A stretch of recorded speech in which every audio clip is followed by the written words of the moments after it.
What's going on, YouTube? Welcome back to a brand new episode of Full Court Press.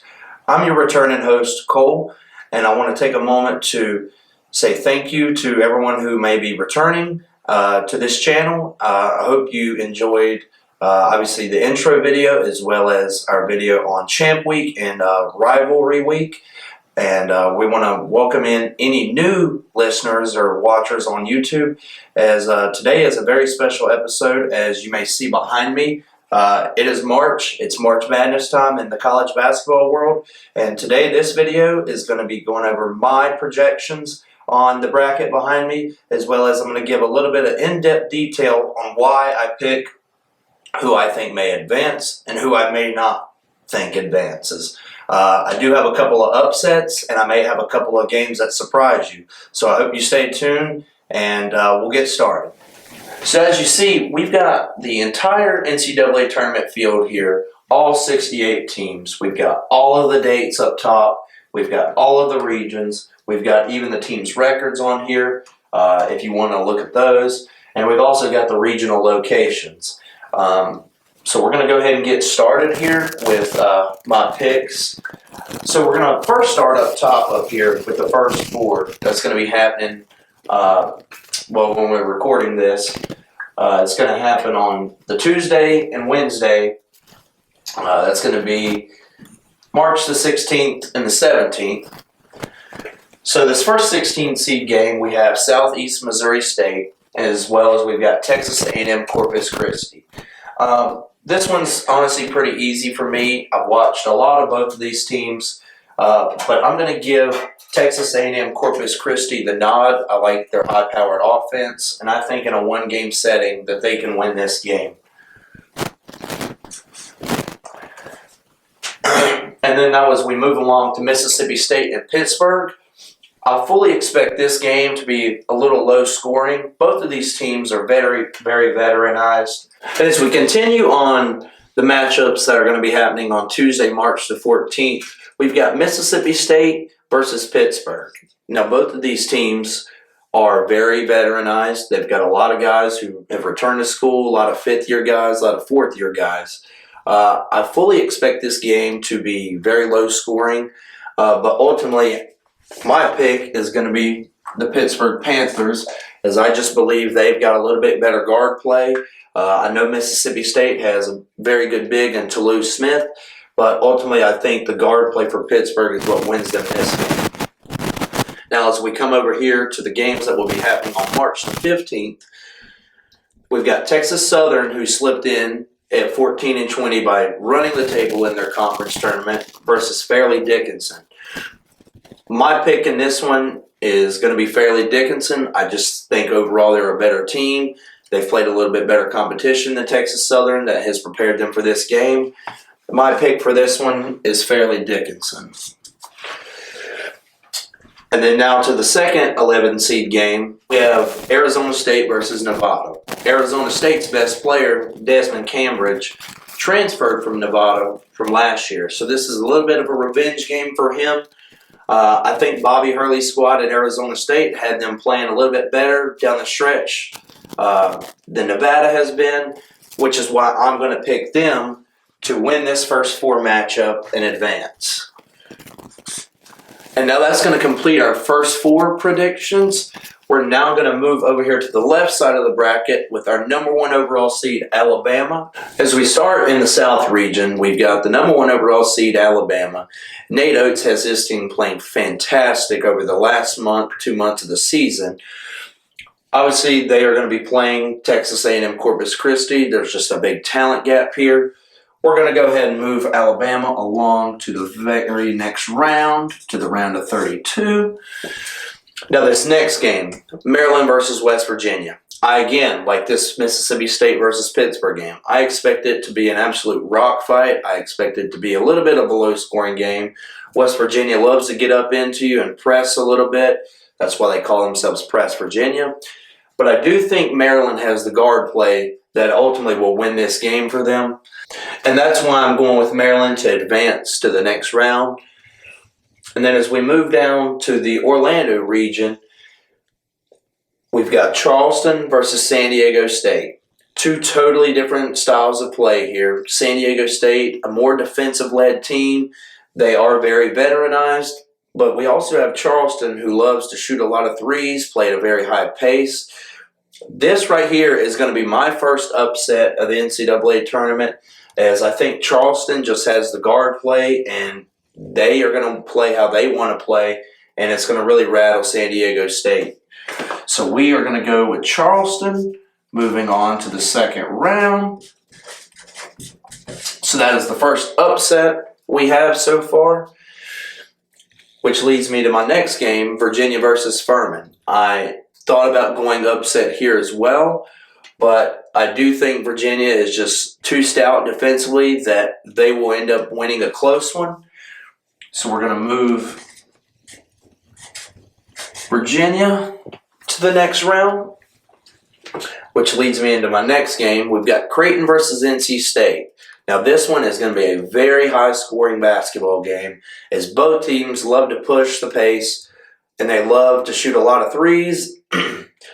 There's going to not be a lot of defense in this basketball game, but I do think Creighton has just more talent than NC State. Not a lot of bench, but NC State has just been struggling as of late, and they haven't really beaten anyone very tough all year. So we're going to move Creighton on to the next round. Now this next game, UC Santa Barbara, they won their conference tournament. This is the second time in 3 years that they've made the NCAA tournament. But ultimately, Baylor just has the experience. They have the guards. They're going to put them over the top in this game.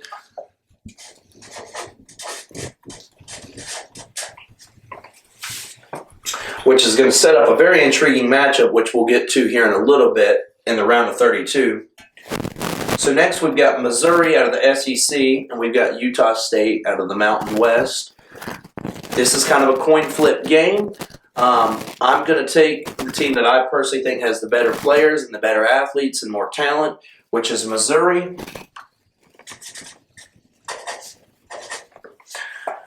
And I'll go into a breakdown on some of these games a little bit more in depth and detail. We'll have another video coming out about that here in a couple of days. Today is just a broad, grand scheme view of my picks for this NCAA tournament. And the next video will be a little bit more in depth and detail. So if you would like to have any questions, comments, or concerns on my picks from this video, I will be sure to address those in the next one. And then as we move down here to the bottom, Arizona should just take care of Princeton. Just a little bit outmatched there for Princeton. Congrats on them winning the Ivy League this year after they lost in their championship game last year. So as now we move down to the East region, we've got the Big Ten champs in Purdue. Obviously, they had the National Player of the Year in Zach Edey. He will be too much for whichever team comes out of this. Obviously, we did pick Fairleigh Dickinson, but Purdue should take care of business here, no problem. And then now this next game, Florida Atlantic. This is the team that everyone, during the regular season thought was a little bit fraud, that they had played no competition. Memphis ended up winning their conference tournament. A little bit of that is to Houston's Marcus Sasser did not play in the championship game. But Memphis, this might be their best team that they've had since Penny Hardaway's taken over. I like their guard play, and I like their experience, and that's why I'm going to take them over FAU, which is going to set up a really intriguing matchup here in the round of 32. So now this next one, we've got Duke versus Oral Roberts. As we all know, Duke is coming into the NCAA tournament on a 9-game winning streak, and Oral Roberts, 30-4 this year. They've played a lot of Power 5 teams tough this year. They almost went into St. Mary's and won that basketball game. And as we all know, 2 years ago, Oral Roberts made a run to the Sweet 16. And they still have Max Asmus, and they've also added a big center in Connor Vanover that could give Duke some problems. I think this game will be closer than people think it will, but I do think Duke will end up edging them out in the end. And so we're going to move Duke to the next round. And now this was a game, Tennessee versus Louisiana, that I thought had upset potential. But then when I really thought about it, I just thought that Tennessee, who was one of the best defensive teams in the country, they have better athletes, they have better talent. I think ultimately in the end, their experienced guards will lift them over the top. But I wouldn't be surprised if you're sitting there at halftime and Tennessee's either losing or it's very close and it could end up being a nail biter. But we're going to move Tennessee on to the next round. If I can get this written on here right.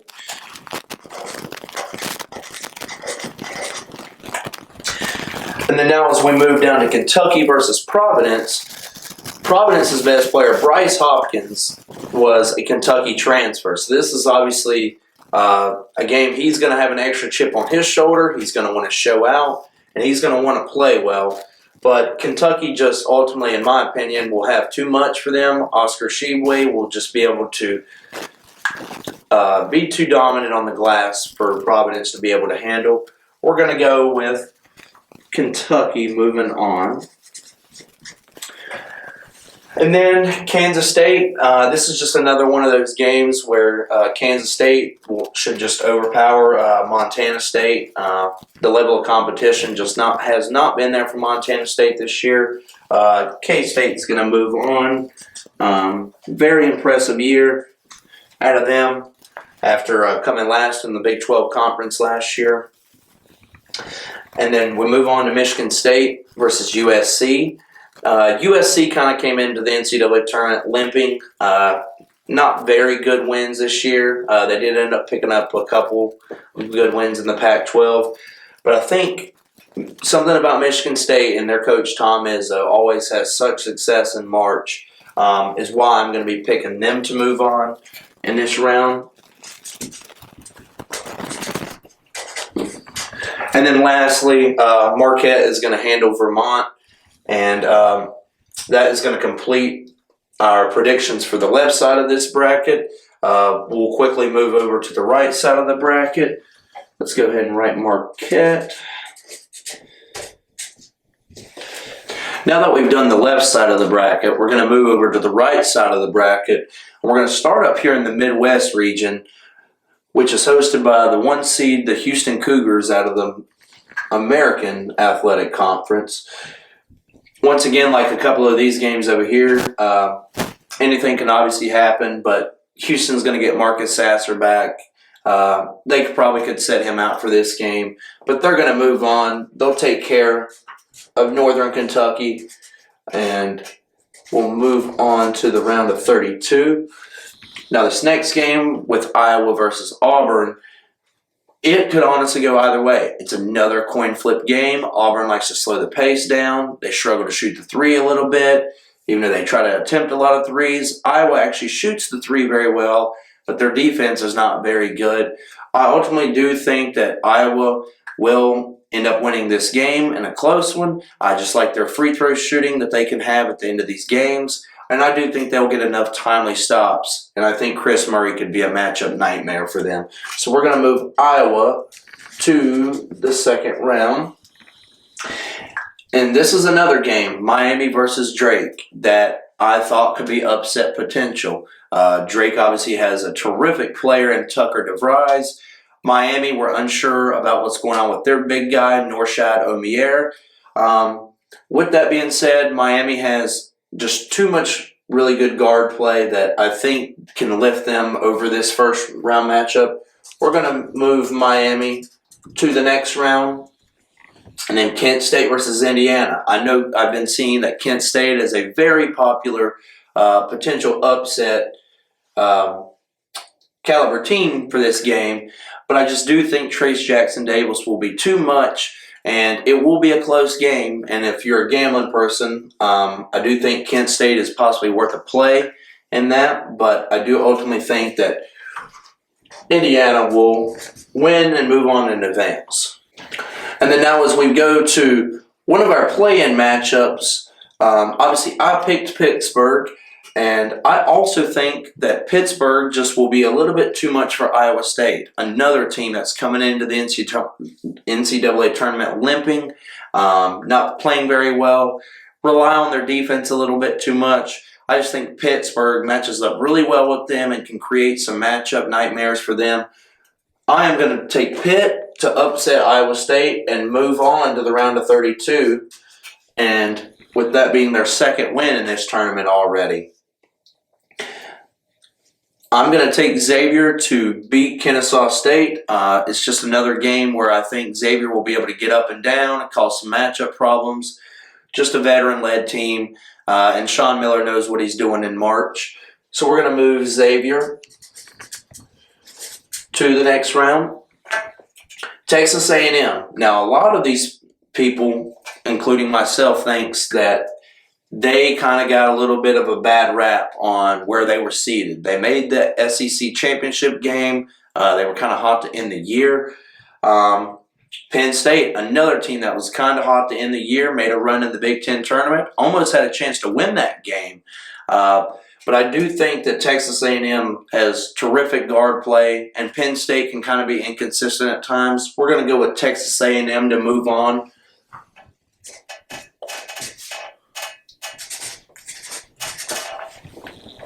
And then Texas should handle Colgate, just a big talent gap there. Colgate does like to shoot a lot of threes, but Texas is also one of the best teams in the country at defending the three. I think it could be close in the first half, but ultimately I do think Texas could pull away in the second half if some of those threes don't start to fall, which will give us a State of the Texas matchup here in the round of 32. That will be must-see TV. Kansas is going to take care of Howard. They're the defending national champions, and they're a 1 seed again for a reason. They have the most quad 1 wins in America with 15, and they should just take care of Howard. And then we've got a very intriguing matchup here. Arkansas finally healthy, playing Illinois, who kind of was up and down all season long. They're now finally healthy once again as well. Terrence Shannon's back into the lineup. I think this has a chance to be one of the highest scoring games of the tournament, along with Creighton and NC State over there.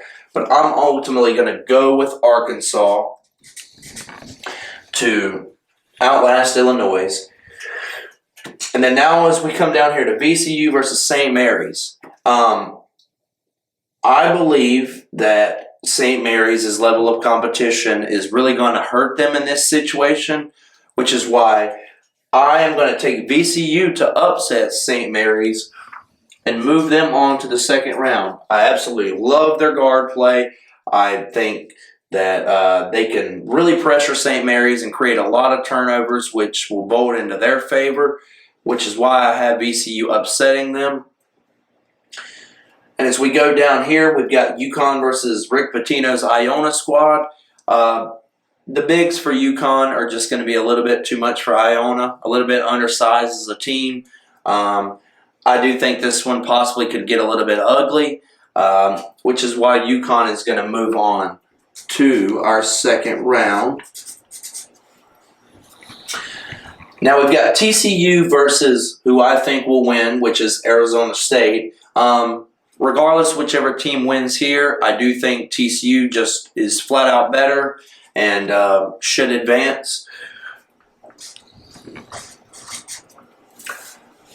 Once again, like Gonzaga versus Grand Canyon, it's a great job by Bryce Drew to get Grand Canyon in the NCAA tournament again. But Gonzaga, they returned a lot from last year, had an early flare-out last year. They're going to be wanting to try to go on a run this year. They will win this first round game and move on. Which brings us to a very interesting matchup here in the 7-10 game. We've got Northwestern versus Boise State. Northwestern has a lot of good wins. They've even beaten Purdue this year at home. They've beaten Indiana. Boise State was a team that was kind of on the fence of getting in. They won a couple of games late to get them in the NCAA tournament. Ultimately, I'm going to go with Northwestern here.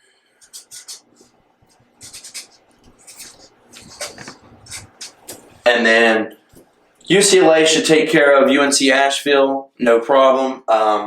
Huge blow for UCLA losing Jalen Clark, but I do think ultimately they will have enough to get past this first round matchup. We'll go ahead and write UCLA in here, and we will move along to the round of 32 matchups.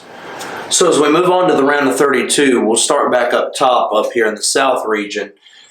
Alabama is going to take care of Maryland. I don't have any doubt in my mind about that. Maryland could possibly make it close early. I actually have Virginia winning a very ugly game to advance to the Sweet 16, forcing a game versus Alabama. I am taking Creighton in an upset here over Baylor. I just think that Baylor is a little bit too inconsistent, and that Creighton is a team that can cause Baylor a lot of problems. So we're going to move them on. We've got Arizona versus Missouri. I don't think this game will be very close at all. We're going to go ahead and move Arizona into the Sweet 16. We've got Purdue versus Memphis. Now this one could be a very close matchup. Ultimately, I just think Zach Edey will be too much for Memphis to handle. It could create a lot of foul issues for Memphis. We're going to go ahead and move Purdue on. Duke and Tennessee, a very intriguing matchup. I think ultimately the injury to Zakai Ziegler for Tennessee will hinder them, and I just think Duke's guard play is a little bit better. Although Tennessee does have the bigs to match up well with Duke, we're going to move Duke on to the Sweet 16. And now we have Kentucky versus Kansas State.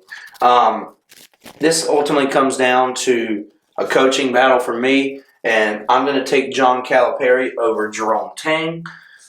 And we'll move Kentucky as a 6th seed on to the Sweet 16, which I think, once again, a coaching matchup. Tom Izzo versus Shaka Smart. Shaka Smart has Marquette playing so well right now, but Tom Izzo owns March, and he plays so well in March. His teams always perform well in this month.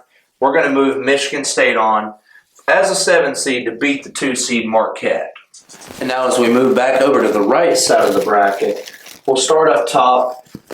Houston, I personally believe, will just go ahead and take care of Iowa. If Iowa makes a lot of threes, it could be troubling for Houston. But as we move down to Indiana versus Miami, as I mentioned earlier, if Norshad Omier is unable to come back, Indiana will just be too much in the paint. And even if he is playing, I don't think he'll be healthy. I'm going to move Indiana on to the Sweet 16 with a very intriguing battle in the Sweet 16 here. Pitt versus Xavier. Pitt, this will be their 3rd game in almost 6 days. I think a little bit of fatigue will end up hurting them, which is why we're going to move Xavier on to the next weekend. And then the Battle of Texas here. I honestly think this game could go any other way, but I do think that Texas just has the experience and the guards that will ultimately be too much for Texas A&M. We're going to move Texas on to the Sweet 16. And then we have Kansas versus Arkansas. Now this game, Kansas should be on upset alert. They should not take Arkansas very lightly at all. But ultimately, I just think Kansas will make enough plays in the end, whether this game goes to overtime or it's close in the second half. I just think Kansas will have the championship pedigree experience to where they will have enough to advance over Eric Musselman's squad.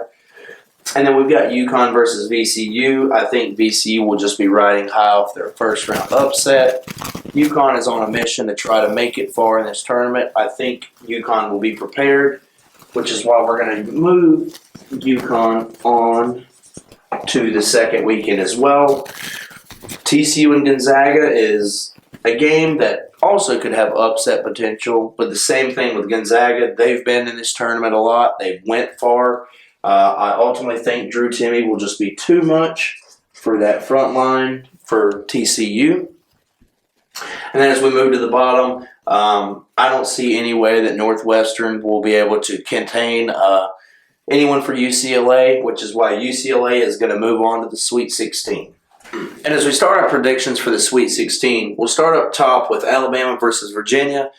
Alabama's offense is just going to be too high potent for Virginia to be able to contain, even though I do believe that Reese Beekman could respectfully give Brandon Miller a little bit of a run for his money in this game. But ultimately, Alabama is going to move on to the Elite Eight, which brings us to a very high-scoring game potential with Creighton in Arizona. I do think Creighton's depth will give them some issues in this game, and I think Arizona's bigs will create a lot of foul trouble for Ryan Kalkbrenner and Arthur Kaluma, which will help Arizona advance to an epic battle here in the Elite Eight in the South region, which brings me to another heavyweight battle between the Purdue Boilermakers and the Duke Blue Devils. Although Zach Edey is the player of the year and has been the most dominant force in the sport this year, Duke is riding on a very hot streak, especially because of their big guy, Derek Lively, who has tremendously emerged throughout the season, has gone on. Their young guards have emerged. Jeremy Roach is playing at a high level right now. As long as that continues and they continue to run their offense through Kyle Filipowski and Derek Lively can stay out of foul trouble in this game, I am going to take the Duke Blue Devils to upset the Purdue Boilermakers. Which now leads us to an epic coaching battle down here between Tom Izzo and John Calipari. Ultimately, very similar teams on how they run. They try to rely on their defense. Both a little bit undersized, even though Oscar Sheway kind of carves up a lot of space. I just think Michigan State has the veteran guards over Kentucky's young guards that will propel them into an Elite Eight matchup, which is a rematch from when Zion Williamson and Cassius Winston both played for these respective programs. So that's going to be it for the left side of the Sweet 16. We'll now move to the right-hand side. As we move to the right-hand side of the bracket for the Sweet 16, we'll start up top with Houston versus Indiana.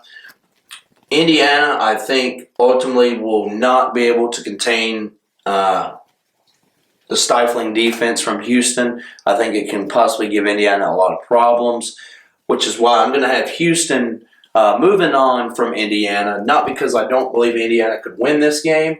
I just believe Houston's defense is that elite, and they can cause problems for Indiana's offense in the half court. And then as we move to Xavier versus Texas, now this was one of those games where it took me a little while to really think about what I really thought would happen. Ultimately, I came to the conclusion that I think Texas is just a deeper team, and this could be one of those games where there's a lot of fouls. A lot of guys need to step up. I just think Texas has more guys than Xavier does that ultimately can come off the bench and give them more minutes, more crucial minutes in crunch time, which is why I'm going to have Texas moving on to the Elite Eight. And then as we move to the bottom, we've got the defending national champions in Kansas, and they're going to be playing UConn. Ultimately, UConn ran through their bigs, and Kansas has ran through their guards, and they play a little bit of small ball. I don't think Kansas in the Big 12 this year has played a team that has some dominant force bigs like UConn has, and I'm not sure that they're going to be able to prepare for that. They're not going to be able to prepare for that in practice, which is why I have the 4-seed UConn upsetting the Kansas Jayhawks, knocking the defending national champions out of this year's tournament. And then as we move to the bottom, this game could either be really, really low scoring or it could be really, really high scoring. But that's why we watch these games. I do think UCLA is on a mission this year. They brought a lot of guys back. They obviously made the Final Four. This is going to be a revenge game from the Jalen Suggs half-court buzzer beater a couple of years ago. I think UCLA is going to take down Gonzaga and get their revenge back. Now that's going to complete our Sweet 16 matchups. We're going to now move on to the Elite Eight and then the Final Four, and then we're going to crown a champion. Now, as we move to the Elite Eight, we'll start back up here where Alabama is going to play Arizona.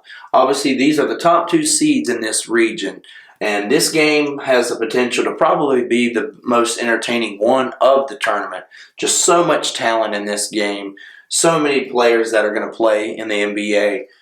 Ultimately, I do think Alabama has the best player in this game in Brandon Miller, and I think he will end up being the difference. I think Arizona is going to have a lot of problems trying to defend him, which is why I'm going to have Alabama as my first team moving on to the Final Four in Houston. And then now as we move down to crown an East region champion, we have the Duke Blue Devils versus the Michigan State Spartans. Once again, like this game over here with UCLA and Gonzaga, this is a revenge game for the Duke Blue Devils from a couple of years ago, being knocked out in this same exact round. I think Duke gets their revenge in this game. I think it would be a very, very close game. Ultimately, I do think Duke's bigs will cause a lot of problems for Michigan State, who's a little bit of a smaller team. I think Duke will kill them on the glass, and which is why I'm going to have Duke, who this is not a normal Duke team as a 5 seed, but ultimately I think they had a good draw here to where they could make this Final Four, and that's why I have them moving on. We have Houston versus Texas. These are 2 very, very similar teams. They like to get up in your grill. They like to get in your face. They like to play very high-pressure defense. They rely on their athleticism a lot. Ultimately, this comes down to a coaching battle. Rodney Terry for Texas has not been in this position before. Obviously, these are some tough games he will have to win first. But Kelvin Sampson, he's been there. He's done it. This team made the Elite Eight last year without their best player, Marcus Sasser, who is back this year. They made the Final Four just over 2 years ago. I think they're going to get to Houston and play in their home state, in their home city for the Final Four. I think they ultimately beat Texas and reach the Final Four. And then now you may ask, who do I think they will play? 2 very different styles of offense down here. We've got UCLA, who likes to slow the pace down a little bit. We've got UConn, who can play fast, but they can also play slow. Ultimately, I think UConn's bigs, just like this previous game versus Kansas, is going to cause UCLA a lot of trouble and can cause a lot of foul trouble to where UCLA may struggle to get offense if their bigs do get in trouble, which is why I have UConn moving on to the Final Four. So now as we move to the Final Four, the moment we've all been waiting for, on the left, we have Alabama versus Duke. Ultimately, Alabama is a team of destiny. They've by far been one of the best teams in the country all year. They proved it. They basically ran through the SEC almost without a smudge. They did end up losing at Texas A&M and Tennessee, 2 very difficult places to play. But this team has a mixture of young talent, and they have a lot of veteran guards that I do ultimately think will propel them over Duke, who has made it this far with 4 freshmen and Jeremy Roach. But I do think Alabama just naturally will be better than them in this game. I don't think the moment will be too big for Alabama's young guards. And I think Alabama's veteran guards will propel them into the big game. So we're going to go ahead and put Alabama into the national championship title game. And then we've got Houston. We've got the hometown kids versus Connecticut. A 4 seed out of the Big East. I ultimately do think this is where the road ends for Houston. I think it possibly may end in heartbreaking fashion. I think it will be a very low-scoring, close game, a big defensive battle. But Houston does not have the big bodies to contain UConn's guys like Adama Sanogo and Donovan Clingan. UConn has the guards defensively that they can match up with Houston with Andre Jackson and Jordan Hawkins, which is why I have the Huskies moving on to play Alabama in the national title game. And now for the moment we've all been waiting for, My 2023 national champion for the NCAA tournament is ultimately going to be the Alabama Crimson Tide. I think Alabama ultimately just has the most talented roster in America, and like I've mentioned before, they've got a lot of depth. They're good on defense. They've got great offensive efficiency. They've got a star that's going to play in the NBA. They've got plenty of pro talent. They've got the bodies to match it with UConn, unlike a lot of these teams over here. I just think Alabama's offense might end up being too much for UConn, which is why I have the Alabama Crimson Tide winning the national championship. Thank you for joining in and watching this episode of Full Court Press and watching me fill out my predictions for this year's 2023 NCAA tournament for March Madness. We hope you enjoyed the video. And if you did enjoy this video, we please encourage you to please like, subscribe, and comment any questions or concerns you may have based on my predictions for this video. We really want to take off with this. We've got NFL free agency coming up as well. We've got the NBA playoffs right around the corner. And of course, like I said, we have March Madness coming up, which we're going to also have another video coming in the next couple of days of a more in-depth breakdown of this. So if you see this video before then, please comment anything that you may want answered, and we'll do a Full Court Press segment on that at the end of the next video. But we hope you'll stay tuned for that, and just want to say thank you for watching this episode. This has been Full Court Press.